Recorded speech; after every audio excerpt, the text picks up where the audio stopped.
Be ready. 5 seconds. Start. Honorable Speaker, I rise today to address an issue of paramount importance to the welfare of our nation's employees and the economic growth of our country, the formation of the 8th Pay Commission. This commission, like its predecessors, is a significant step in ensuring that our government employees, the backbone of India's administrative machinery, are treated with the respect, dignity, and financial recognition they truly deserve.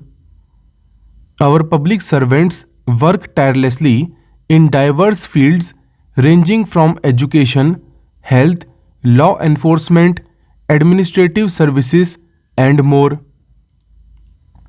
It is crucial that we acknowledge their contribution by providing fair and just compensation for their hard work.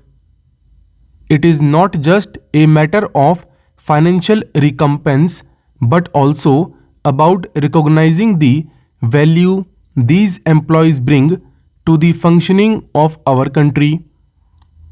The last pay commission, the 7th Pay Commission, was implemented in 2016. While it brought about significant improvements in the pay and allowances of government employees, a lot has changed since then.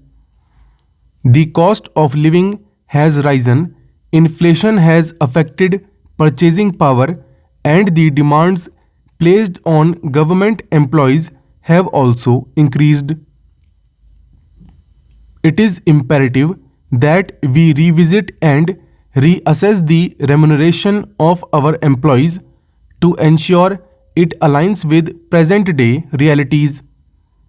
The 8th Pay Commission is necessary not only for enhancing the financial well-being of our employees but also for boosting morale and motivation within the civil services. These reforms will provide our employees with better financial security, which in turn can positively impact their productivity and efficiency. We cannot ignore the fact that the economic growth of a nation is closely tied to the well-being of its workers. When government employees are financially secure, they are more focused and committed to their work. This has a cascading effect, improving the overall performance of government departments, which ultimately benefits the citizens. While it is essential to modernize our pay structures, we must also ensure that it is done in a manner that sustains our fiscal responsibility.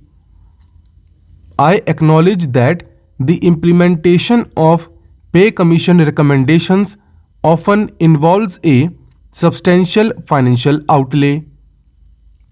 However, we must also remember that the long-term benefits of a satisfied, motivated workforce far outweigh the initial costs.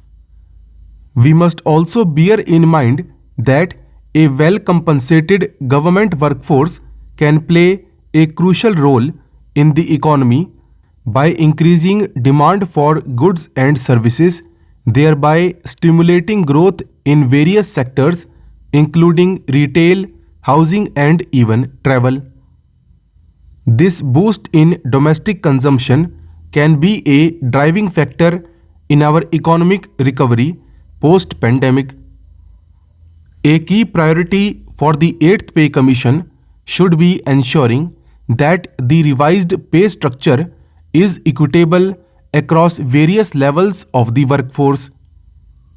We need to ensure that employees in lower and mid-level positions are not left behind in the pay revision process. It is important to provide fair wages that match the ever-increasing cost of living in urban and rural areas alike. Furthermore, attention should be given to allowances such as the house rent allowance (HRA), medical benefits, and pension schemes to ensure these are aligned with current realities. Allowances should be tailored to the cost of living in different regions as there is a substantial difference in the expenses employees face depending on their location. The 8th Pay Commission should also take into account the needs of pensioners and retirees.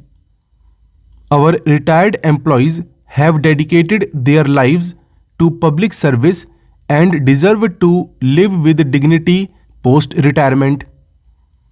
We must ensure that these pensioners are reviewed and updated to ensure they can lead a comfortable life. The cost of living is rising steadily and the pension system must evolve in parallel with the Pay Commission's recommendations. As we discuss the pay revision, we must also focus on ways to enhance the efficiency and innovation of our government workforce. The 8th Pay Commission must emphasize a performance-based appraisal system rewarding merit and productivity. A well-structured pay system combined with incentives for exceptional performance will motivate our employees to go to the extra mile. At the same time, we must invest in training and capacity building programs to equip our employees with the necessary skills to meet the challenges of a fast evolving world. Technology is reshaping every aspect of our lives and our government employees must be trained to adapt to these changes and provide better services to the citizens. While we call for fair compensation for government employees, it is also essential to balance this with fiscal responsibility. The 8th Pay Commission should not place an undue burden on the nation's exchequer. The recommendations should be aligned with the financial health of the country, ensuring that the pay increases are sustainable in the long run. At the same time, we must also work towards improving the efficiency of government services, cutting waste and reducing administrative costs. This will help free up resources that can be used to fund employee pay hikes without compromising the nation's fiscal stability.